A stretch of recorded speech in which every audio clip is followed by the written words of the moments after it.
आज की इस वीडियो में हम जानेंगे प्रकाश और प्रकाश का परावर्तन और दर्पण। तो कृपया आप इस वीडियो को पूरा देखें। और तो चलिए स्टार्ट करते हैं बिना देरी किए। लाइट कहते हैं। साइंस मतलब हम विज्ञान की बात कर रहे हैं, हिंदी में विज्ञान कहते हैं साइंस को, ठीक है। लाइट क्या होता है, प्रकाश क्या चीज होती है भाई? प्रकाश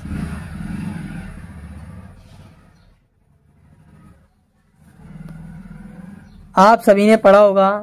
प्रकाश एक प्रकार की ऊर्जा है जो हमारे दृष्टि ज्ञान संवेदनाओं को जागरूक करता है, या हम ऐसे भी कह सकते हैं प्रकाश के बारे में। प्रकाश एक प्रकार की ऊर्जा है जो हमें वस्तुओं को देखने में मदद करता है या मदद करती है। समझे भाई? अगर हम इसकी परिभाषा लिखना चाहेंगे तो परिभाषा क्या बनेगी? प्रकाश एक प्रकार की ऊर्जा है जो हमें वस्तुओं को देखने में मदद या सहायता करती है। प्रकाश कहलाता है, प्रकाश कहलाता है। या इसकी एक परिभाषा और लिख सकते हैं हम। वो क्या परिभाषा होती है? अथवा करके लिखा हूं मैं, जो मैंने बताई थी। प्रकाश एक प्रकार की ऊर्जा है, एक प्रकार की ऊर्जा है जो हमारी आंखों में दृष्टि तथा संवेदनाओं को जागरूक करता है। यहाँ पर एक साथ के साथ आपको एक चीज बताते हैं।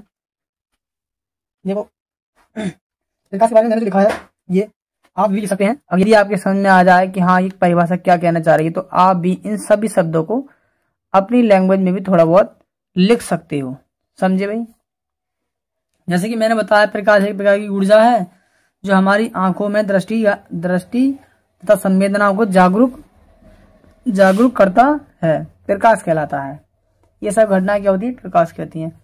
और प्रकाश की मदद से हम वस्तुओं को भी देख सकते हैं। ठीक है भाई, ये तो हो गया प्रकाश। अब तुमने जब प्रकाश के बाद में ये सुना होगा कि ये सबने आपने जुगनू देखा है। जुगनू क्यों भाई? जुगनू देखा है? जुगनू देखा होगा। जुगनू एक ऐसा कीट मान लो जो प्रकाश को खुद से उत्पन्न करता है। देखा होगा अपने गर्मियों के दिनों में शाम के टाइम अगर देखें हम गांव से बाहर निकलकर, तो खेतों में उड़ते दिखाई देते हैं, वो जुगनू कहलाते हैं। वो जो होते हैं जुगनू, वो कौन से प्रकाश के अंदर आते हैं, हम उस बात के बारे में भी आपको बताने वाले हैं।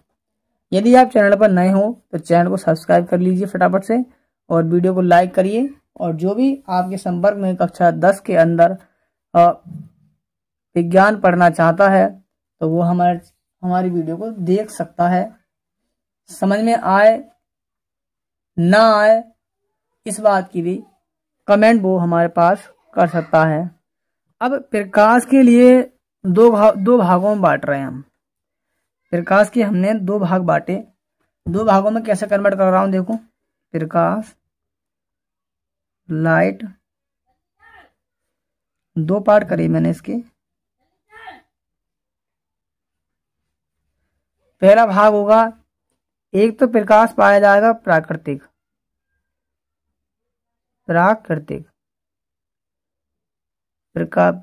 स्रोत कह देते हैं ना, स्रोत यानी जो प्रकृति ने दिए हों। और एक होते हैं हमारे कृत्रिम स्रोत। कृत्रिम विधियों से भी हम प्रकाश को उत्पन्न कर सकते हैं। एक तो प्राकृतिक हो गया विधि, और दूसरी होती है हमारी कृत्रिम विधि, यानी जिन्हें मनुष्य खुद बनाता हो। जैसे प्राकृतिक स्रोत के अंदर देखोगे तो देखो सूर्य है, वो प्रकृति ने खुद दिया है। चंद्रमा है, वो भी खुद दिया है। तारे हैं, ये भी प्रकृति की देन है। जुगनू है, जुगनू भी इसी के अंदर आएगा। जुगनू है, प्रकृति के अंदर आएगा। आदि और भी हो सकते हैं, वो सब जो प्रकृति की देन है वो सब प्राकृतिक स्रोत कहलाते हैं हमारे। कृत्रिम स्रोत के अंदर बल्ब हो गया, बल्ब मनुष्य ने बनाया है, बल्ब मनुष्य ने बनाया है। मोमबत्ती मनुष्य ने बनाई है। यानी जो मनुष्य ने बनाई हुई चीजें वो हमारी सब क्या कहलाती हैं? कृत्रिम विधि, कृत्रिम स्रोत कहलाते हैं, कृत्रिम स्रोत कहलाते हैं जो मनुष्य खुद बनाते हैं। अगला टॉपिक एक और है, जैसे हो गया, ठीक है, ऐसे और भी हो सकते हैं, जैसे बल्ब हो गया, मोमबत्ती है, और जो भी घरों में लाइटें लगती हैं वो हैं आदि। ये सब वस्तुएं हमारी क्या कहलाएंगी? कृत्रिम स्रोत कहलाते हैं, जिन्हें मनुष्य बनाता है प्रकाश देने। टॉर्च है, टॉर्च, रॉड है, ठीक है। अब हम बात करते हैं आगे प्रकाश की। आपने देखा होगा कि प्रकृति में कुछ वस्तुएं ऐसी हैं जो स्वयं प्रकाश देती हैं और कुछ वस्तुएं ऐसी हैं जो स्वयं प्रकाश नहीं देती हैं। वो तो हमने बता दी, प्रकाश के स्रोत, एक प्राकृतिक स्रोत और एक कृत्रिम स्रोत।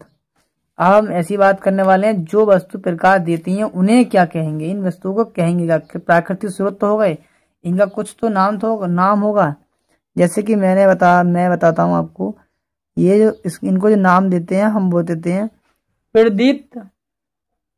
प्रदीप्त वस्तुएं, प्रदीप्त, और एक होती है अप्रदीप्त। समझे भाई? प्रदीप्त कौन सी होती हैं और अप्रदीप्त कौन सी होती हैं? प्रदीप्त वस्तुएं वे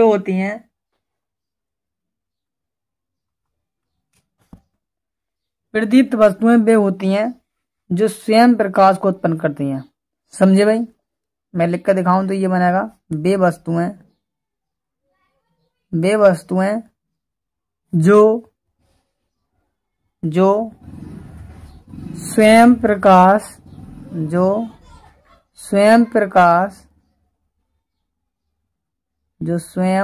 प्रकाश उत्पन्न करती हैं, क्या कहलाती हैं? प्रदीप्त वस्तुएं कहलाती हैं। यह प्रदीप कहलाती हैं। यानी जो स्वयं प्रकाश को देंगी वो हमारी प्रदीप्त, और जो स्वयं प्रकाश नहीं उत्पन्न करती हैं वो हमारी सब अप्रदीप्त वस्तुएं कहलाती हैं।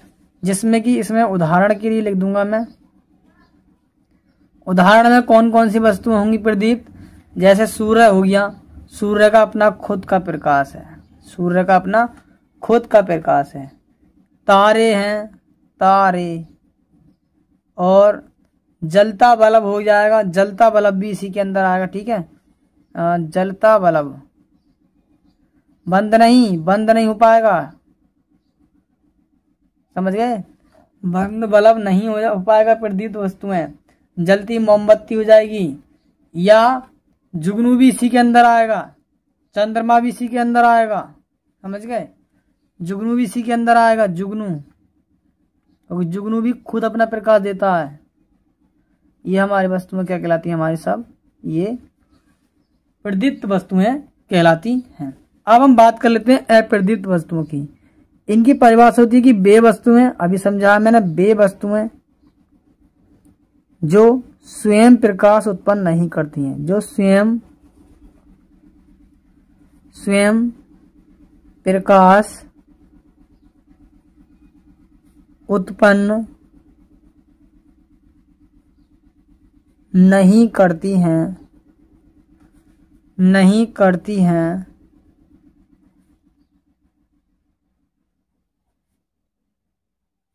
अप्रदीप्त वस्तुएं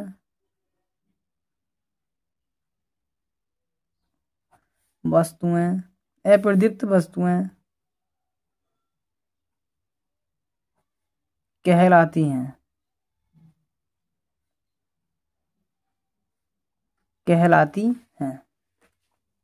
क्या इतनी बात आप सभी की क्लियर हो गई? क्या इतनी बात आप सभी को समझ में आ गई? ये तो केवल लाइट की जानकारी के लिए मैंने इतना समझाया था। लाइट क्या होता है? लाइट को दो भागों में बांटा गया है, प्राकृतिक स्रोत और कृत्रिम स्रोत लाइट के स्रोत होते हैं जी। और दूसरा, ये प्रदीप्त और अप्रदीप्त कौन सी वस्तुएं होंगी। अब इसके बाद जो टॉपिक आएगा वो टॉपिक होगा आपका बहुत ही ज्यादा इम्पोर्टेंट। जो टॉपिक जो होगा वो होगा बहुत ही ज्यादा इम्पोर्टेंट। समझे भाई? मैं अगले पेज पे चलता हूं, ये हटा देता हूं। चलिए भाई, यदि आपने इसको समझा सही से तो आप कमेंट बॉक्स में फटाफट से बता देंगे कि हाँ समझ में हमारे आया। नहीं तो आप मना भी कर सकते हैं। ऐसा नहीं है कि हर बात को आपको हाँ ही कहना है, मना भी कर सकते हैं। और यदि कम समझ में आता है तो आप वीडियो को दोबारा देख लीजिएगा, फटाफट से सब कुछ एकदम क्लियर हो जाएगा। अब हम जो टॉपिक है वो पढ़ने वाले हैं। उस टॉपिक का नाम है प्रकाश का परावर्तन। प्रकाश का परावर्तन। प्रकाश का परावर्तन। लाइट ऑफ रिफ्लेक्शन या रिफ्लेक्शन ऑफ लाइट भी लिख सकते हैं। रिफ्लेक्शन ऑफ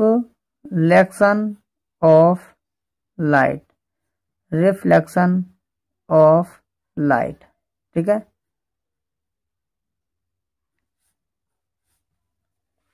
अब समझेंगे क्या होता है लाइट ऑफ रिफ्लेक्शन। क्या होता है भाई?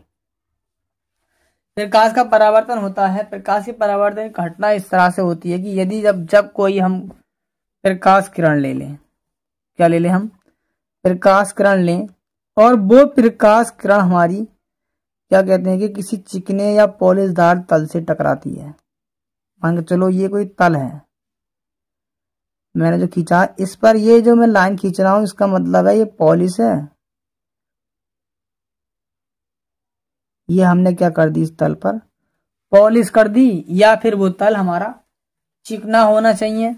जैसे कि शीशा ले लो, पारदर्शी शीशे के पीछे एक साइड पॉलिश कर दो, फिर उस पर यदि आप लाइट डालते हैं तो आपको क्या देखने को मिलेगा कि प्रकाश का वहां पर क्या होगा, रिफ्लेक्शन होगा। प्रकाश का रिफ्लेक्शन होता है। देखो मैं, प्रकाश का परावर्तन होगा। देखो सुनो, जब कोई प्रकाश किरण किसी चिकने तल पर, ये प्रकाश किरण आई इस तल पर टकराई, यहाँ पे कोई भी प्रकाश स्रोत हो सकता है। ठीक है भाई? या सूरज ले लो, सूरज से लाइट आई, आने के बाद इस तल पर टकराती है वो। अब इधर तो पॉलिश हुई है, पार तो होगी नहीं, टकराती है। टकराने के बाद उसी माध्यम में वापस चली जाती है। यानी जिस माध्यम से प्रकाश किरण आती है, टकराने के बाद उसी माध्यम में वापस चली जाती है। यह घटना प्रकाश का परावर्तन कहलाती है। ये सब घटना जो है वो हमारी क्या कहलाती है, प्रकाश का परावर्तन। समझ में आया कि नहीं? दूसरा का बता रहा हूं, जब कोई प्रकाश किरण चिकने या पारदर्शी तल से टकराती है तो टकराने के बाद उस माध्यम में वापस लौट जाती है जिस माध्यम से वह वापस आती है। यह क्रिया प्रकाश का परावर्तन कहलाती है। समझे? अब दूसरी चीज देखो, ये जो प्रकाश किरण आई है तो इसलिए बोलेंगे हम इसे आपतित किरण। आपतित किरण। ये जो किरण टकराने के बाद बाहर जा रही है इसे बोलते हैं हम परावर्तित किरण। याद रखना है ये सभी को, जैसे मैं समझा रहा हूं वैसे ही आपको याद रखना है, क्योंकि ये जो टॉपिक है बहुत ही ज्यादा मोस्ट इम्पोर्टेंट टॉपिक है। ठीक है? कभी कभी आता है तो इसे छोड़ना नहीं है हमें, आएगा तो। समझे भाई। अब हम क्या करते हैं, हम इसके अंदर एक लंब ड्रॉ कर लेते हैं भाई। कोई दिक्कत तो नहीं लंब ड्रॉ करने से। मैंने क्या काम करा, इस पर एक लंब ड्रॉ करा। लंब ड्रॉ करने के लिए मैंने पैमाना लिया है इस तरह से, डॉटेड में ले रहा हूं मैं। डॉटेड लाइन में हमने क्या कर दिया, एक लंब ड्रॉ करा। लंब ड्रॉ बोल देंगे इसे, लंब बोलते हैं, या फिर बोलते हैं इसे अभिलंब। चलो इसका नाम भी दे देता हूं मैं, अभिलंब भी कह देते हैं इसे, अभिलंब।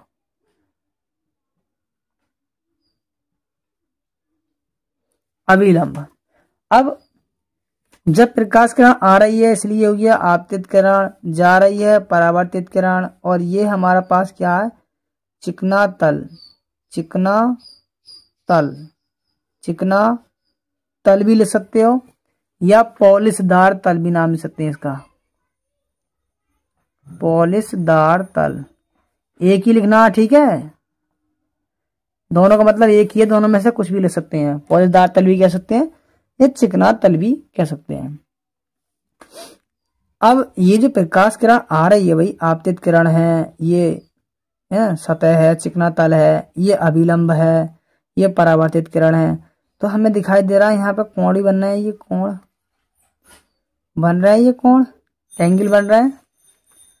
तो यहाँ पर ये घटना होती है कि जब आपतित प्रकाश किरण, ये कह सकते हैं हम आपतित प्रकाश किरण तथा तल के बीच बने कोण को हम आपतन कोण कहते हैं। कौन सा कोण कहते हैं, आपतन कोण। आ रही है ना किरण ये, इसीलिए इसका नाम आपतन कोण, और इसे हम आई से लिखते हैं। ये जा रही है तो इसलिए बोलते हैं हम परावर्तन कोण। परावर्तन कोण, परावर्तन कोण, इसलिए हम इसे आर से रिप्रेजेंट करते हैं।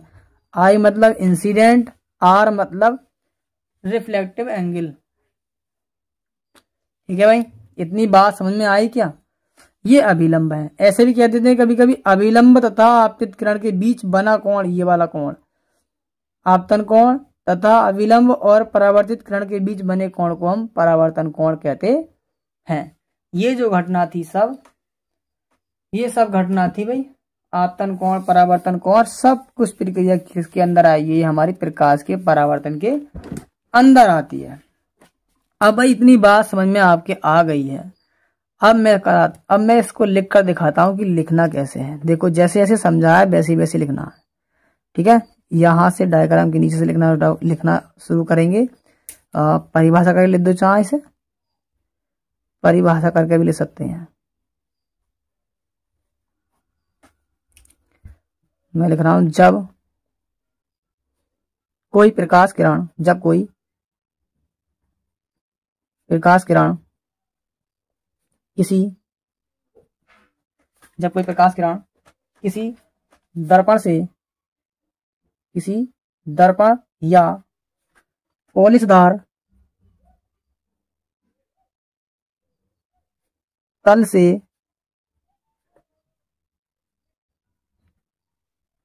से टकराती है तो वह उस माध्यम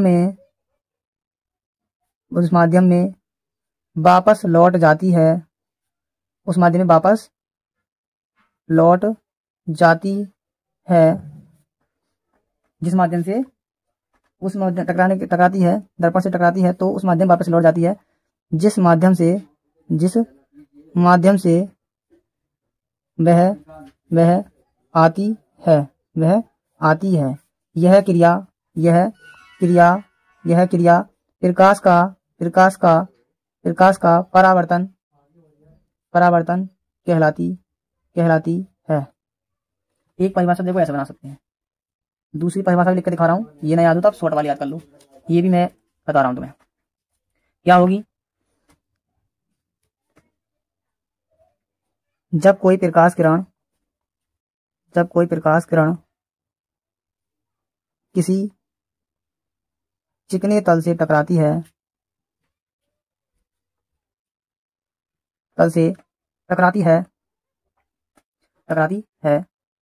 तो टकराने के बाद उसी माध्यम में लौट जाने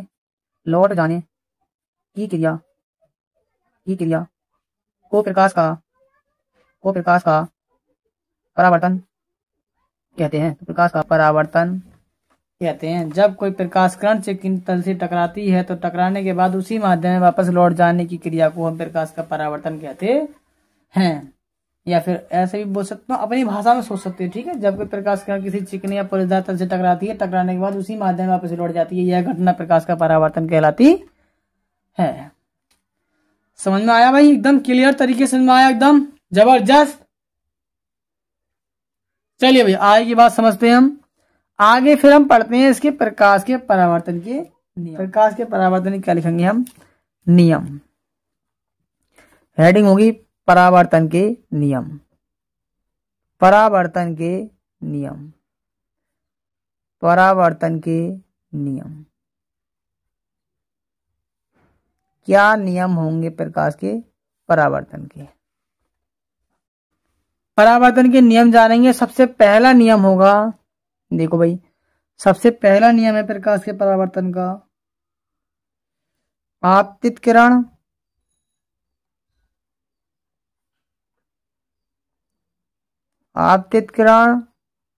परावर्तित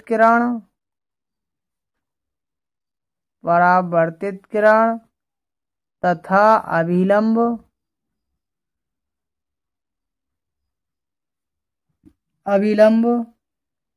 तीनों एक ही तल में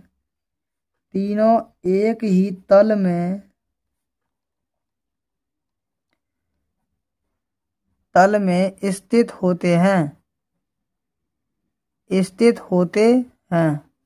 तीनों एक ही तल में क्या होते हैं? स्थित है। अब समझो, देखो भाई, ये आपतित किरण, ये परावर्तित किरण, ये अभिलंब।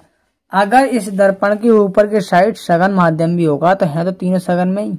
अगर विरल माध्यम भी होगा तो दर्पण के ऊपर दोनों विरल माध्यम ही तीनों। तो जो भी माध्यम होगा उसी माध्यम में स्थित होते हैं। इसका अगला नियम क्या है? देखो, अगला नियम ये होगा, देखो, आपतन कोण और परावर्तन कोण हमेशा एक दूसरे के बराबर होते हैं। क्योंकि अगर ये लाइट जितनी ऊपर से आएगी तो इधर वाली लाइट भी उतनी ही ऊपर से जाएगी।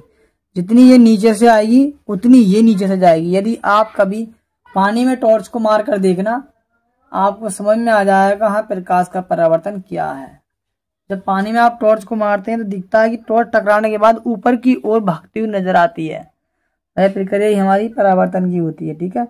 अब कभी देखना तो इसमें हमेशा आपतन कोण परावर्तन कोण एक दूसरे के क्या होते हैं? बराबर होते हैं। तो द्वितीय नियम यही कहता है, द्वितीय नियम यही है इसका कि आपतन कोण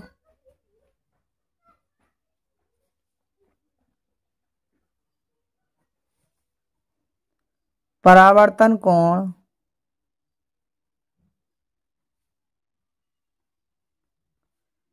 के आपतन कोण परावर्तन कोण के हमेशा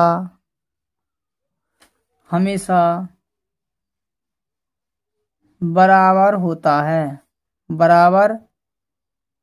है। आपतन कोण जो है वो परावर्तन कोण के हमेशा बराबर होगा,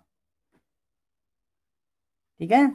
अर्थात लिख सकते हो कोण आई बराबर कोण आर, इससे रिप्रेजेंट हो जाएगा, ठीक है। ये हमेशा एक दूसरे क्या होता है? सदैव एक दूसरे के बराबर होता है। क्या आपको आज का टॉपिक प्रकाश के परावर्तन और प्रकाश से संबंधित बातें समझ में आई? यदि समझ में आई सब बातें तो आप हमें कमेंट बॉक्स में लिखकर जरूर बताएं, जिससे कि हम आगे वीडियो बना सकें। अगर यदि आप चाहते हैं तो हम आगे का वीडियो बनाएंगे और इसी चैनल पर हम आपको गणित भी पढ़ाएंगे। आज हम उससे अगला टॉपिक लाए हैं प्रकाश का अपवर्तन। प्रकाश के परावर्तन को कहते हैं हम रिफ्लेक्शन ऑफ लाइट, इसे कहते हैं रिफ्रैक्शन ऑफ लाइट, ठीक है।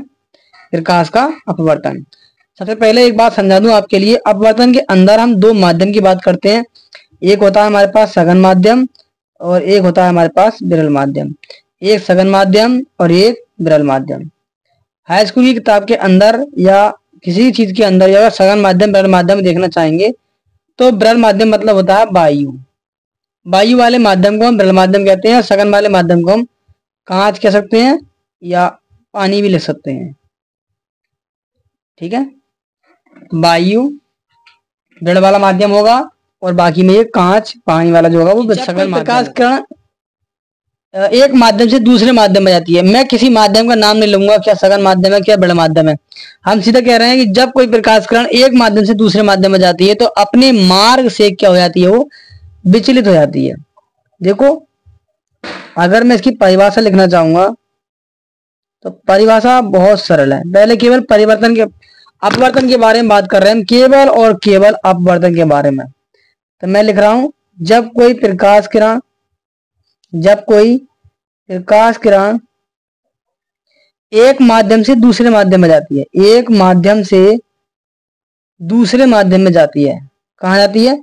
दूसरे माध्यम में जाती है तो वह अपने मार्ग से विचलित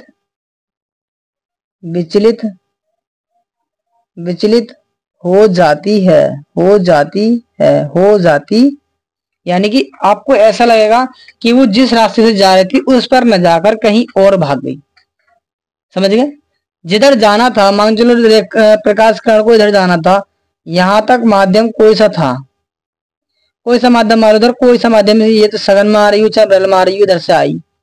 अब जब माध्यम के अंदर जाती है तो या तो इधर की तरफ भाग जाएगी वो, या इधर की तरफ भाग जाएगी, किधर की तरफ भी वो जा सकती है। समझ गए? जैसे कि आपने कांच को देखा होगा, कांच को जब तोड़ते हैं, कभी हल्की सी चोट मारते हैं तो उनके अंदर जो बार आता है ना, वो बाल बिल्कुल सीधा नहीं आता है, टेढ़ा मेढ़ा सब तरफ को भाग के आता है। तो ठीक उसी प्रकार प्रकाश के अपवर्तन की घटना है। जब प्रकाश किरण एक माध्यम से दूसरे माध्यम में जाती है तो क्या होता है, उसका अपने मार्ग से वह विचलित हो जाती है। यह घटना ही हमारा, यह घटना प्रकाश का परावर्तन, प्रकाश का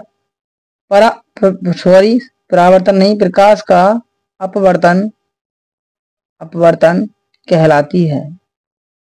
यह घटना ही हमारी क्या कहला रही है? प्रकाश का अपवर्तन कहलाती है। कब कहला रही है? घटना हो कब रही है? जब माध्यम अपना चेंज करती है। कौन? प्रकाश की किरण। कोई भी लाइट छोड़ सकता है, चाहे टॉर्च की हो चाहे सूर्य की हो, ठीक है, कोई भी लाइट छोड़ सकता है। अब हम जानेंगे कब अभिलंब से दूर हटेगी, कब अभिलंब की ओर आएगी, या फिर मैं ये बता दूं आपके लिए, मैं अब ये समझाने वाला हूं कि सघन माध्यम में किधर की तरफ जाएगी, विरल में किधर की तरफ जाएगी, या फिर सघन से विरल में जाएगी तो क्या होगा, विरल से सघन में जाएगी तो क्या होगा। पहले मैं एक डायग्राम बना रहा हूं, ठीक है। ये मैंने इस तरह से क्या खींचा, चतुर्थांश खींच लिया मैंने भाई। क्या खींच लिया? चतुर्थांश खींचा हमने, जो आपने पढ़ा होगा पहले से ही।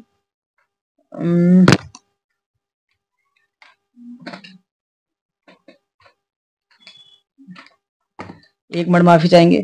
चलो, मान के चलो इधर कोई माध्यम है,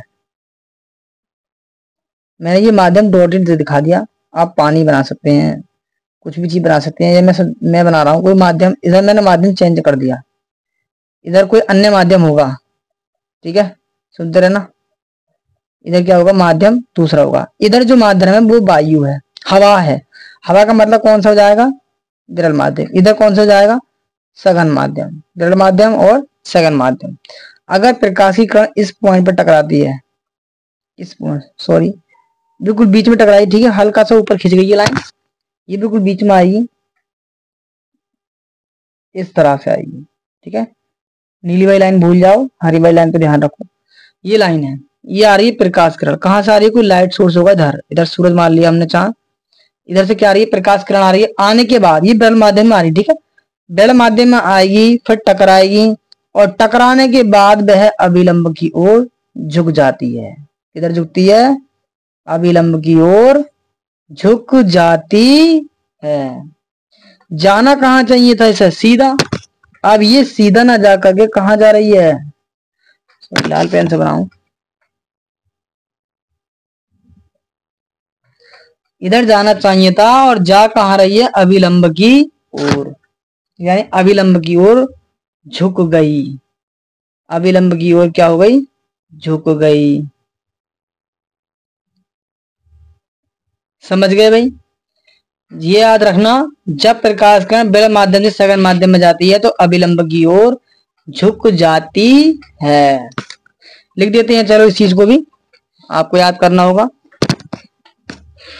क्या लिखा जाएगा, जब प्रकाश किरण या जब कोई प्रकाश किरण, जब कोई प्रकाश किरण, प्रकाश किरण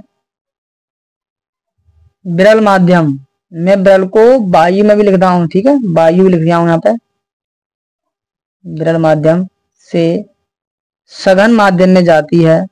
सघन मतलब कांच लिख दे रहा हूं मैं, एक नाम दे देता हूं, ठीक है, कांच सघन माध्यम में जाती है, जाती है तो अभिलंब की ओर, अभिलंब की ओर, अभिलंब की ओर झुक जाती है। अभिलंब की ओर झुक जाती है, झुक जाती है, झुक जाती है। किधर झुक रही है भाई, अभिलंब की ओर झुक रही है। अच्छा दूसरी चीज, अब आपने ये सोचा होगा कि अगर सघन माध्यम से विरल में जाएगी तो क्या होगा, है भाई, अगर ये सघन माध्यम से विरल माध्यम में जाएगी तो क्या होगा, इस चीज को भी समझेंगे भाई, इस चीज को भी समझाएंगे अभी। मान के चलो मैंने ये लाइट, ये चतुर्थांश बनाया मैंने इस तरह से, ठीक है भाई, ये मैंने कोई चतुर्थांश ले लिया, ले लिया भाई चतुर्थांश। अब इस चतुर्थांश पर हम ऊपर से हमने विरल माध्यम रखा था, अब की बार हम सघन माध्यम ले रहे हैं। कौन सा माध्यम ले रहे हैं हम, सघन माध्यम। यह कौन सा माध्यम है, अब सघन माध्यम है। इधर की तरफ कौन सा माध्यम है, सघन माध्यम है, कांच है, कांच। अब अगर प्रकाश की किरण सघन माध्यम से आती है, मान के चलो मैं इससे बाहर रहा हूं, इस तरह से इधर से आई प्रकाश किरण, कहां से आ रही है, सघन माध्यम से आ रही है, तो जब विरल माध्यम में जाएगी तो इसको उल्टा होगा, ठीक है, अभिलंब से क्या होगी, वो दूर हटेगी। अभिलंब से क्या हो जाएगी, दूर हटती दिखाई देगी। यहां जाना चाहिए था और यहां ना जाकर के वो कहां जा रही है, अभिलंब से दूर हट रही है, ठीक है। यह सब घटनाएं हमारी क्या कहलाती है, प्रकाश के अपवर्तन के अंदर ये आती है। अब हम प्रकाश के अपवर्तन के अंदर बात कर लेते हैं कोणों की। देखो आपने देखा होगा मैंने प्रकाश का अपवर्तन समझाया था, तो देखो यहाँ पर एक कोण बनता है, कोण ये बनना है, एक कोण ये बनना है, इधर क्या दूसरा, इधर मान लो ये वाला कोण मान लो, ये लिखवाएंगे हम तुम्हें, क्योंकि देखो परावर्तन के दो नियम आए थे, सेम अपवर्तन के भी दो ही नियम है। पहला नियम परावर्तन में क्या था कि आपतित किरण तथा परावर्तित किरण व अविलंब तीनों एक ही तल में स्थित होते हैं, पहला नियम ये था। अपवर्तन का पहला नियम भी यही है, आपतित किरण, आपतन बिंदु, आपतित किरण और आपतन बिंदु, ठीक है, और अपवर्तित किरण तीनों एक ही तल में स्थित होते हैं। समझ गए, पहला नियम इसका यही होगा। दूसरा नियम ये कहता है कि आपतन कोण की जया, यानी ये वाला कोण जो हम आई मानते हैं ये आई, और अपवर्तन कोण की जया ये आर होता है। जया का नाम ले रहा हूं मैं, जया नाम, जया मतलब हिंदी में होता है, इंग्लिश में लिखते हैं इसे साइन, हिंदी में लिखते हैं हम साइन, SINE, ठीक है, SINE साइन। तो यहाँ पे दूसरा नियम ये कहता है कि देखो परावर्तन के नियम के अंदर ये था कि आई जो है वो हमेशा आर के बराबर थी, अपवर्तन के अंदर आई हमेशा आर के बराबर 1% नहीं होती है, इस बात का ध्यान रखेंगे, ठीक है। आई का मान आर के मान के बराबर नहीं होता है, यानी कि दोनों मान एक दूसरे के क्या होते हैं, अलग अलग होते हैं। अपवर्तन के नियम, अपवर्तन के नियम, अपवर्तन के नियम पढ़ने वाले हम, क्या नियम इसके होंगे। पहला नियम लिख रहा हूं, पहला नियम, पहला नियम क्या होगा इसका, पहला नियम देखो आपतित किरण जो आ रही थी किरण उसका नाम क्या देते हैं हम, आपतित किरण, आपतित किरण, ठीक है, आपतित किरण और दूसरा है अपवर्तित किरण, अपवर्तित किरण, अपवर्तित किरण तथा आपतन बिंदु, आपतन बिंदु, आपतन बिंदु एक ही तल में स्थित होते हैं, स्थित होते हैं। दूसरा नियम है आपतन कोण की जया, आपतन कोण की जया, जया मतलब साइन, तथा अपवर्तन कोण की जया, अपवर्तन कोण की जया का अनुपात, का अनुपात एक नियतांक, एक नियतांक होता है, एक नियतांक होता है। क्या हो जाएगा? वो एक नियतांक हो जाएगा। जैसे कि आपतन अर्थात कर लेता हूं मैं, अर्थात करके, अर्थात आपतन कोण क्या था हमारा? साइन आई। अपवर्तन कोण क्या है हमारे पास? Sign are. बराबर उसने बोला नियतांक, क्या हो जाएगा? एक नियतांक। नियतांक मतलब कोई कांस्टेंट मान लेते हैं हम, एन। क्या मान लिया मैंने? एन। एन क्या है यहाँ? अपवर्तनांक। एन क्या है यहाँ पे? अपवर्तनांक। कांच का अपवर्तनांक या फिर जल का अपवर्तनांक। इसे जो बन के आता है साइन आई बटे साइन आर, इसे हम क्या कहते हैं? स्नेल का नियम भी कहते हैं। इसे स्नेल का, स्नेल का नियम भी कहते हैं। यानी स्नेल वैज्ञानिक ने ये वाली बात बताई थी। स्नेल का नियम भी कहते हैं। स्नेल वैज्ञानिक ने ये बताया था कि आपतन कोण जो भी कोई होगा आई और अपवर्तन कोण जो होगा आर, उसका जो अनुपात आएगा वो एक कांस्टेंट, एक नियतांक निकल करके आएगा। ये था स्नेल का नियम। ठीक है, आज की वीडियो के लिए बस इतना ही काफी। तो मिलते हैं कल अगली नेक्स्ट वीडियो में, क्योंकि हमें आप तक अपवर्तन समझाना था। अपवर्तन, अपवर्तन के नियम समझ में आ गए होंगे आपके। यदि समझ में नहीं आते हैं तो आप वीडियो को दोबारा से देख सकते हैं। तो नेक्स्ट वीडियो में। हेलो दोस्तों, अपना दर्पण, जैसे हम इंग्लिश में मिरर बोलते हैं, मिरर। दर्पण, दर्पण की बात करेंगे हम। दर्पण क्या होता है, समझ गए? दर्पण क्या होता है सबसे पहले ये जानेंगे, फिर दर्पण के प्रकार को पढ़ेंगे हम। दर्पण कितने प्रकार के होते हैं, सभी चीज बताऊंगा मैं इसमें। तो वीडियो में आप शुरू से लेके आखिर तक बने रहेंगे, तभी समझ में आएगा दर्पण। और यदि आप नहीं बन पाते हैं, नहीं जुड़ पाते हैं हमारे साथ, तो मैं वीडियो को कोशिश करूंगा ज्यादा बड़ा ना बनाऊं। छोटी वीडियो के अंदर समझा दूंगा दर्पण क्या होता है और कितने प्रकार के होते हैं। ठीक है, फुल डिटेल में, पूरी क्लियर डिटेल जो होती है, छोटा सा बारीक से बारीक पॉइंट जो होता है, वो जैसे ही आप इंटर क्लास में पहुंच जाओगे आपको पढ़ाया जाएगा, बिल्कुल शुरू से एंड तक एक को एक चीज बताई जाएगी। अब यहाँ पर क्या है, हाई स्कूल लेवल के लिए जितना जरूरी है केवल हम उतना ही डिस्कस करेंगे, बाकी डिस्कस नहीं करेंगे। जैसे कि दर्पण को इंग्लिश में मिरर बोलते हैं। भाई दर्पण क्या होता है? दर्पण कोई चिकना तल, कोई भी चिकना तल हो जिसके एक पृष्ठ पर क्या कर दें हम? पॉलिश कर दें या कलाई कर दें। ठीक है, यानी मैं यहाँ परिभाषा लिखना चाहूँ तो ऐसे लिख सकते हैं हम इसका, कोई कोई चिकना, कोई चिकना, कोई चिकना तल, कोई भी चिकना तल ले लो। ठीक है, कोई भी ले लो जिसका जैसा चाहे वैसा हो, पर चिकना तल हो जिसके एक पृष्ठ पर, जिसके एक पृष्ठ पर पॉलिश, जिसके एक पृष्ठ क्या हो? पॉलिश करके, पॉलिश कर सकते हैं, कलाई कर सकते हैं। दूसरे पृष्ठ को, दूसरे पृष्ठ को परावर्तक, परावर्तक, परावर्तक तल, तल बनाया, या सिर्फ तो बना बनाया जगह बना दिया जा, कह सकते हैं हम तल बनाया जाता है, दर्पण कहलाता या दर्पण कहलाते हैं, दर्पण कहलाता है, ऐसे लिख दो।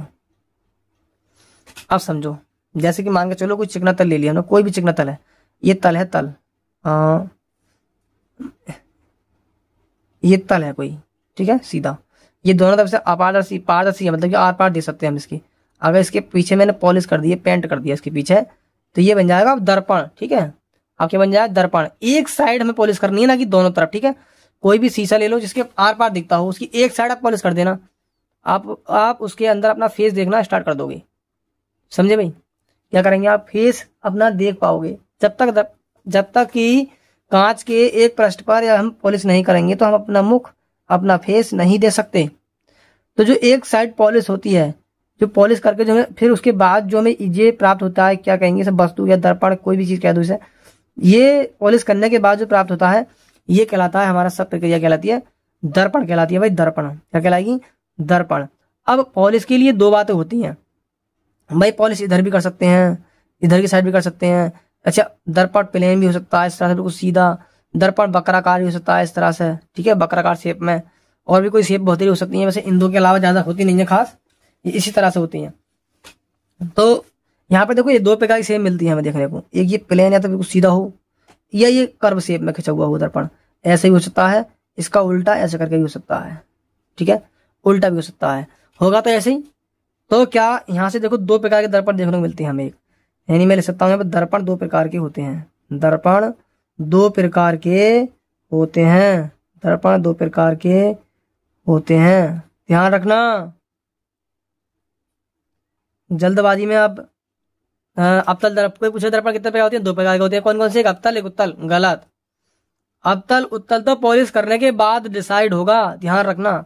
हम यहाँ पर दो प्रकार के बताते हैं आपके लिए। पहला बताते हैं हम समतल दर्पण, समतल दर्पण, समतल दर्पण, दर्पण जैसे कि मैंने ये बनाया था, ये समतल दर्पण के अंदर आएगा। किसी भी एक साइड पॉलिश कर दो और एक साइड मत करना। भाई परिभाषा में ये बोला है, कोई चिकना तल जिसके एक पृष्ठ पर पॉलिश करके उसके दूसरे पृष्ठ परावर्तक तल, दूसरे पृष्ठ को परावर्तक तल, दूसरे पृष्ठ को परावर्तक तल बनाया जाता है, दर्पण कहलाता है। इसकी इस साइड पॉलिश कर दी, अगर मैं इसके साथ अंदर की साइड कर दूं पॉलिश, इसमें बाहर की साइड कर दूं, तो देखो अलग अलग दर्पण मिल रहे हैं हमें। तो ये प्लेन हो गया, ये समतल वाले में आ जाएगा, और ये हमारा गोलीय में आ जाएगा, गोलीय दर्पण, गोलीय दर्पण, गोलीय दर्पण। इसे बोलेंगे प्लेन मिरर, प्लेन मिरर। इसे बोलेंगे हम स्फेरिकल, स्फेरिकल मिरर। समझे भाई, एकदम क्लियर हो गया। इन्हें तो भूल जाओ, डायग्राम को भाई बनाऊंगा दोबारा, ठीक है, इन्हें कोई जरूरी नहीं है कि तुम याद करते रहो, केवल समझाने के लिए बताए थे मैंने ये, अब बताऊंगा सब परिभाषा के अनुसार चलते चलते। जैसे कि सबसे पहले आता है समतल, समतल दर्पण। क्या आता है, समतल दर्पण, समतल दर्पण, प्लेन मिरर, प्लेन मिरर। क्या होगा भाई समतल दर्पण, क्या होगा इनका, समतल दर्पण की परिभाषा क्या बनाते हैं हम, प्लेन मिरर की परिभाषा होती है ऐसे दर्पण जिनका हो जाएगा, ऐसे दर्पण जिनका परावर्तन पृष्ठ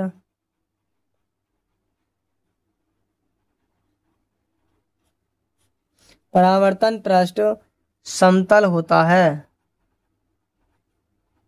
समतल होता है। परावर्तन तल क्या होगा, समतल होगा, तो वह हमारा समतल दर्पण हो जाएगा। जैसे कि मैंने ये खींचे डंडा और इसके साइड मैंने पॉलिश कर दी, वो भी हमें समतल ही दिखाई देने वाली होगी। समझ गए भाई, ये समतल दर्पण का एग्जाम्पल हो जाएगा। अच्छा, समतल दर्पण में ये जो डॉटेड लाइन खींचते हैं हम, ये पॉलिश को दर्शाती है, पॉलिश को, क्योंकि मान के चलो मैंने ये लाइन खींची, अगर मैंने पॉलिश करी होगी तो इसी के ऊपर तो होगी इस तरह से पीछे इसके। अब वो पॉलिश दिखाने के लिए हम ये डॉटेड लाइन खींचते हैं।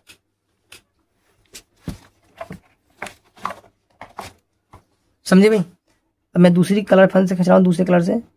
अगर ये दर्पण है कोई, इस दर्पण के मैंने इस साइड लेयर पॉलिश कर दी या कोई कली लगा दी मैंने, तो वो कलाई ऐसी तो लगेगी, जो पॉलिश होगी वो इस तरह से होगी। किताब में देखा होगा ये डॉटेड लाइन जो खींचती है केवल ये पॉलिश को दर्शाने के लिए खींचते हैं, केवल पॉलिश को दर्शाने के लिए कि हाँ दर्पण के एक तरफ पॉलिश की गई है, तब जाके ये प्लेन या समतल दर्पण बना होगा। अब इसके बाद हम बात करते हैं गोलीय दर्पण की। कौन से दर्पणों की? नंबर 2 पर आ गए हम, गोलीय दर्पण। गोलीय दर्पण, गोलीय दर्पण। गोलीय दर्पण क्या कहता है भाई? जैसे मान के चलो ये कोई हमने बॉल ले ली, ठीक है, इसे बीच में से काट देते हैं। अब एक साइड इसके अंदर कर दो पॉलिश और एक साइड इसके बाहर कर दो पॉलिश। हमने अंदर और बाहर दोनों जगह कर दी। जो बीच में से कट का हिस्सा मिलेगा वो तो प्लेन में चला गया, इस बॉल के इधर रह गया, इस बॉल के इधर। यदि जब पॉलिश बाहर की तरफ की जाए, पॉलिश बाहर की तल, बाहर यानी उभरा तो तल बोलते हैं इसे, यदि पॉलिश बाहर की तरफ की जाए तो अवतल दर्पण और अंदर की तरफ की जाए तो उत्तल दर्पण। तो गोलीय दर्पण हमें 2 प्रकार के मिलते हैं। क्या परिभाषा? अगर गोलीय दर्पण की परिभाषा लिखोगे तो परिभाषा बहुत छोटी सी बना लेंगे अपने हाथ से हम। गोलीय दर्पण किसी कांच के खोखले गोले के कटे हुए वे भाग होते हैं जिनके एक तल पर पॉलिश करके उसके ऊपरी तल पर पेंट कर दिया जाए, ठीक है, और दूसरे तल को हम चमकदार बना लें, या दूसरे तल को हम ऐसे रहने दें। एक तल पर पॉलिश की जाए और एक सतह पर पॉलिश ना की जाए। तो इस प्रकार हमें दर्पण 2 प्रकार के प्राप्त होते हैं। गोलीय दर्पण 2 प्रकार के कौन कौन से होते हैं? एक होता है अवतल दर्पण, अवतल दर्पण, और दूसरा होता है उत्तल दर्पण, उत्तल दर्पण, उत्तल दर्पण। कॉनकेव मिरर इसे बोलते हैं, कॉनकेव मिरर, मिरर इसे बोलेंगे कॉन्वेक्स, कॉन्वेक्स मिरर, कॉनकेव और कॉन्वेक्स मिरर।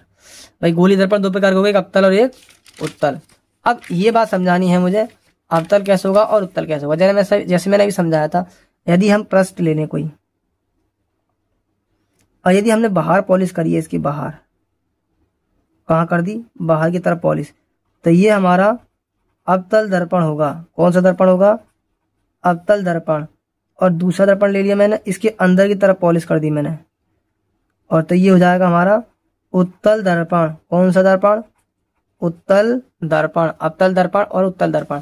अवतल दर्पण की परिभाषा लिखना चाहेंगे तो ये इस तरह से जाएगी, वे दर्पण जिनकी ऊपरी सतह पर पॉलिश की गई हो तथा दबी हुई सतह को परावर्तक बनाया गया हो, अवतल दर्पण कहलाते हैं। उत्तल दर्पण वे दर्पण होते हैं जिनकी दबी हुई तल पर पॉलिश कर दी जाए तथा उभरी हुई तल को परावर्तक बनाया जाए, तो इस प्रकार के दर्पण को उत्तल दर्पण कहते हैं।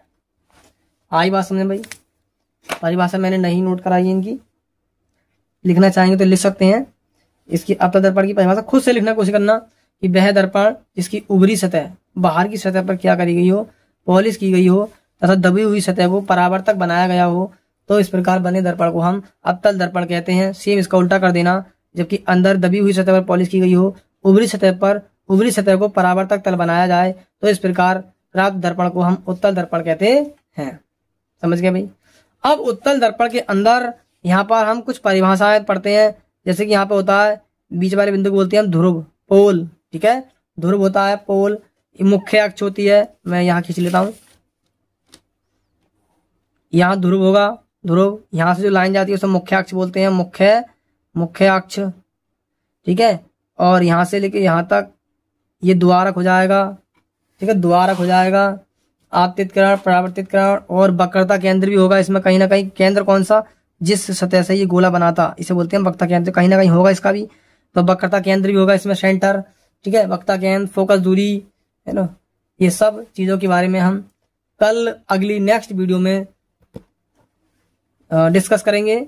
आज के लिए बस इतना ही काफी है, वरना वीडियो लेंथी हो जाता है, आपको फिर बड़ा लगने लगता है वीडियो, इसलिए हम इस वीडियो को यहीं पर समाप्त कर लेते हैं। कल हम गोलीय दर्पण से कुछ संबंधित परिभाषाओं के बारे में जानकारी देंगे। यदि आप चैनल पर नए हो तो चैनल को सब्सक्राइब कर लीजिए फटाफट से, और वीडियो को लाइक करिए, शेयर कीजिए दोस्तों के पास, जिससे कि वो भी अपने बोर्ड एग्जाम की तैयारी प्रॉपर तरीके से कर सकें। हेलो बच्चों, हैं भाई आप सभी जल्दी से कमेंट करके बताएंगे। आज हम इस वीडियो के अंदर हाई स्कूल बोर्ड एग्जाम के लिए टाइम टेबल के बारे में कुछ बताना चाहेंगे, किस तरह से हमें पढ़ना चाहिए। अभी तक सभी की दीपावली पूर्ण रूप से एंड समाप्त हो चुकी होगी। अब दीपावली समाप्त हो चुकी है, अब अपने हम काम पर ध्यान देना चाहिए। अब हमें अपनी पढ़ाई को अच्छे तरीके से गौर करना चाहिए। यदि अब नहीं जगोगे तो कब जगोगे। तो हमारा उद्देश्य है आज किस समय पर क्या सब्जेक्ट पढ़ा जाए जिससे कि बोर्ड एग्जाम में अच्छे से अच्छा स्कोर हम कर पाए। मैंने टाइम लिखा है, टाइम बताऊंगा मैं किस टाइम क्या सब्जेक्ट पढ़नी होगी। सबसे पहले हम स्टार्टिंग बात करते हैं मॉर्निंग से, सुबह से ही बात करेंगे हम। सुबह से हमें क्या पढ़ना चाहिए। जिन लोगों को सुबह को उठने में भी दिक्कत होती है उनके लिए भी कुछ ना कुछ समाधान हमारे पास है, इस बार उनको भी दिया जाएगा। मान के चलो कि सुबह को नहीं उठ पाते हैं, उसके बाद क्या होता है कि आप स्कूल जाते हैं। सभी का लगभग स्कूल 8 से 9 बजे का है। 8 बजे से 9 बजे का, या तो 8 से होगा या 9 से। जितने भी ये प्राइवेट स्कूल हैं सभी का टाइम 9 का ही है। गवर्नमेंट कॉलेज के अंदर 10 बजे का टाइम होता है। अब यहाँ से स्टार्ट करते हैं कि आप स्कूल गए, स्कूल जाने के बाद आपने 4 घंटे पढ़ाई करी। स्कूल में 4 घंटे पढ़ाया जाता है, जिसमें कि हिंदी पढ़ाई जाएगी, इंग्लिश,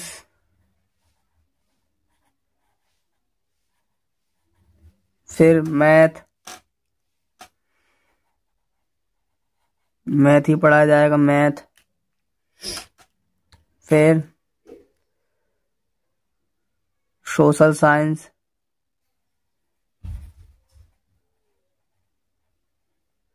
फिर साइंस, ओनली साइंस ही पढ़ाई जाएगी।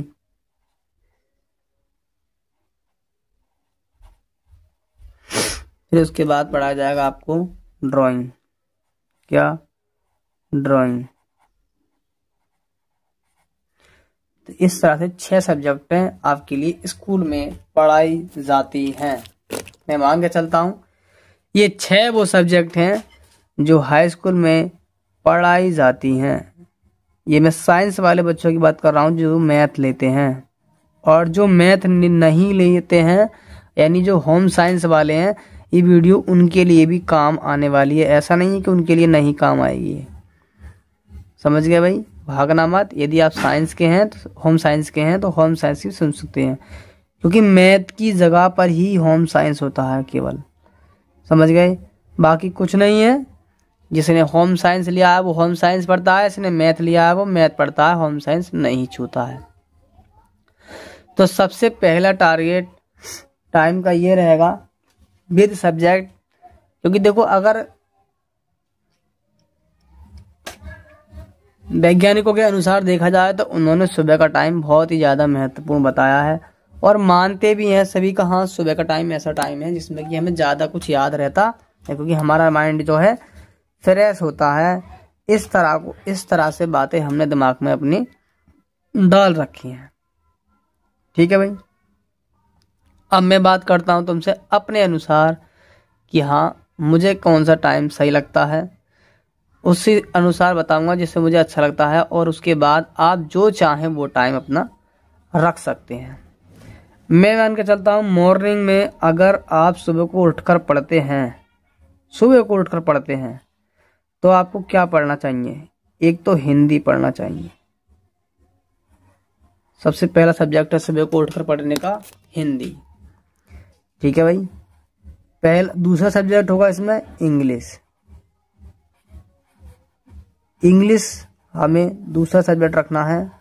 या तो आप हिंदी पढ़ें या पढ़ें इंग्लिश, इन दोनों में से कोई एक सब्जेक्ट आपको पढ़नी है। या हिंदी पढ़ेंगे या इंग्लिश पढ़ेंगे, ज़्यादा नहीं पढ़ेंगे तो 1 घंटा आप इस सबको टाइम निकाल कर देंगे।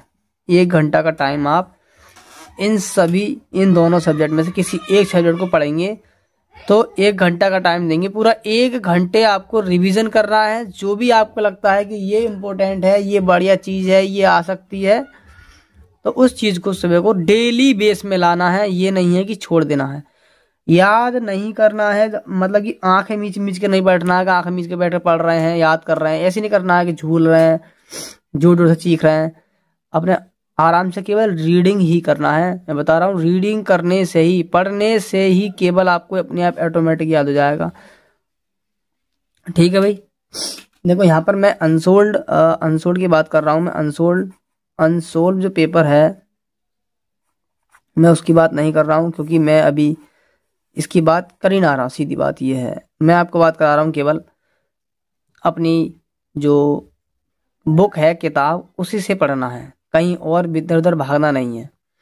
भागोगे टाइम खराब होगा, कुछ नहीं होगा बस।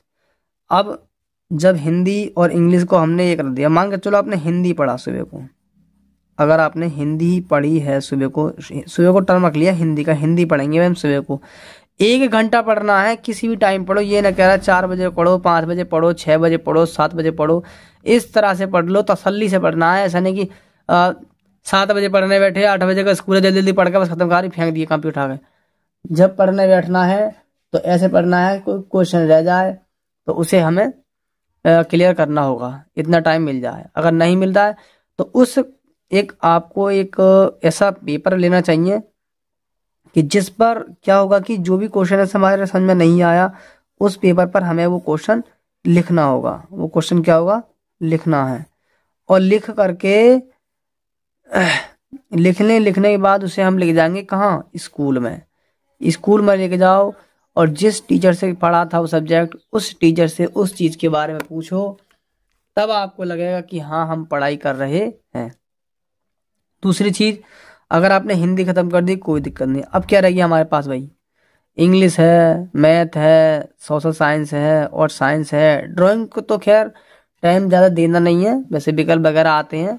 जो विकल्प लोग करते हैं वो विकल्प करते हैं, मतलब ऑप्शन वाले जो क्वेश्चन होते हैं।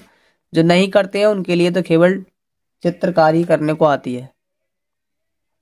अब हम बात करते हैं इसके बाद, अगर आपने हिंदी पढ़ा है तो आपका रह गया ये इंग्लिश। अगर स्कूल में कवर नहीं होता है इंग्लिश तो इंग्लिश पढ़ो शाम को। ऐसा है कि छुट्टी से आने के बाद आप क्या करेंगे, फ्री हो जाएंगे। फ्री हो जाने के बाद आपको पढ़ने का मन नहीं करेगा। फिर दूसरी चीज़, आपकी कोचिंग वगैरह होंगी, मैथ की वगैरह, साइंस वगैरह की कोचिंग होती है। ठीक है।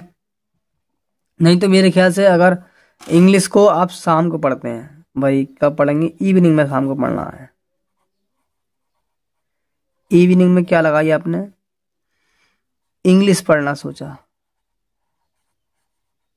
क्या पढ़ रहे हैं आप, इंग्लिश आप शाम को पढ़ रहे हैं। किसी भी टाइम पढ़ो, शाम को पढ़ना है। ठीक है, ऐसा नहीं कि भागना है, किसी भी टाइम पढ़ो। कोई टाइम नहीं मिल पा रहा तो जिस टाइम शाम को खाली होते हो उस टाइम पढ़ने बैठ जाओ। उसके लिए भी यही सिस्टम होगा, जो क्वेश्चन नहीं आता उसे लिखें, लिखने के बाद स्कूल में जाए, स्कूल में जाने के बाद क्लास टीचर से उस चीज को पूछे, सब्जेक्ट टीचर से उस चीज के बारे में पूछें कि क्या चीज हमें पढ़नी चाहिए, क्या चीज नहीं पढ़नी चाहिए। दूसरी चीज, क्या ये क्वेश्चन ऐसे हो सकता है, क्या ऐसे नहीं हो सकता, ये ऐसा क्यों हुआ, क्यों नहीं हुआ, क्यों, कब, कैसे, ये क्वेश्चन उठाने दिमाग में चालू कर दो। ये अपने आप में अगर जगने लग गया तो आप समझ जाएंगे कि हाँ हमें लग रहा है कि हम कुछ पढ़ रहे हैं। इंग्लिश हो गया खत्म, हिंदी हो गया एंड। अगर इंग्लिश आपने शाम को रखा है, 4 से 5 ही पढ़ते हैं, कोई दिक्कत नहीं। अब रह जाता है 5 बजे का टाइम, या 5 से आपने 6 इंग्लिश पढ़ लिया, कोई दिक्कत नहीं। चलो मैं 6 बजे तक कह रहा हूँ, 6 बजे तक आपने इंग्लिश को पढ़ा, 1 घंटे का टाइम दे दिया, 5 से 6 पढ़ लिया। अब हमारे पास रह जाएगा टाइम 7, 8, 9, 10। 7 से 8 आपको एक सब्जेक्ट फिर पढ़नी है। इंग्लिश के बाद यहाँ पर पढ़ना है आपको सोशल साइंस। कौन सा पढ़ेंगे, SST या सोशल साइंस। सोशल साइंस पढ़ेंगे आप 7 से 8। अब 8 से 9 के बीच में शायद आपका, मुझे मालूम है, यहाँ पर डिनर होगा। क्या होगा? डिनर। यहाँ पर आप खाना वाना खाएंगे शाम को 7 से 8 के बीच में। फिर हमारे पास आएगा टाइम 9 से 10, और 9 से 10 वाला जो टाइम टेबल होगा ना, उसमें आपको पढ़नी है विज्ञान। क्या पढ़नी है भाई? विज्ञान पढ़नी है, विज्ञान। यहाँ पर पढ़नी है विज्ञान, और जहां पर जो विज्ञान नहीं पढ़ेंगे इस टाइम में आपको विज्ञान ही पढ़नी है। अब जो बचेगा 10 बजे के टाइम का बाद पूरा फुल टाइम, चाहे 11 बजे तक बैठें, चाहे 12 बजे तक पढ़ें, चाहे 1 बजे तक पढ़ें, वो टाइम दें आप केवल और केवल मैथ सब्जेक्ट को सबसे लास्ट में रखना है। मैथ सब्जेक्ट को बाद में करना होगा, और यदि दिक्कत आती है किसी चीज को लेकर के तो आपको लिख लिख कर देखना होगा। ऐसा नहीं है कि कोई मैथ को देख के ये पढ़ना रटना है बैठना है। नींद सभी को आती है, ठीक है, नींद से मत घबराना कि नींद आती है। नींद आती है, जगने की कोशिश करो। अभी अगर आपके हाथ में मोबाइल दे दिया जाए ना, तो आप मोबाइल को लेकर बहुत टाइम तक जग जाओगे, बहुत टाइम तक। समझ गए?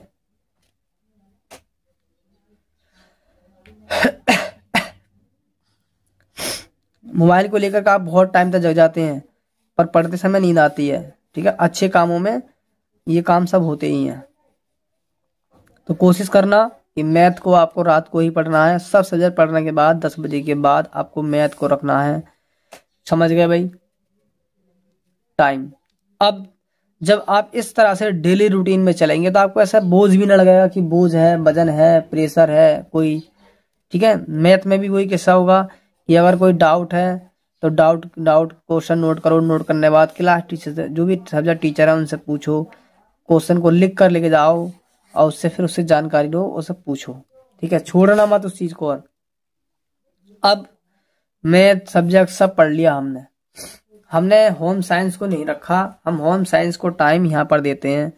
जो साइंस और होम साइंस, सोशल साइंस और होम साइंस है, यहाँ पर आप होम साइंस को पढ़ सकते हैं। होम साइंस वाले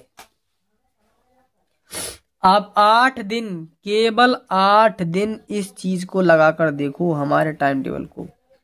केवल और केवल 8 डेज, 8 डेज लगातार डेली रूटीन में लगा दो। डेली रूटीन में लगा दो ये, और फिर मुझसे मिलना कि हाँ हमारे समझ में ये नहीं आया टाइम टेबल क्या है। समझे भाई? आज की वीडियो में केवल हमने इतना ही सोचा था कि टाइम टेबल के बारे में आपको लिए बताया जाए। फिर हम अगली नेक्स्ट वीडियो में बात करते हैं अपने नए टॉपिक के साथ, क्या लाते हैं हम। मिलते हैं अगली नेक्स्ट वीडियो में। धन्यवाद। जय हिंद साथियों।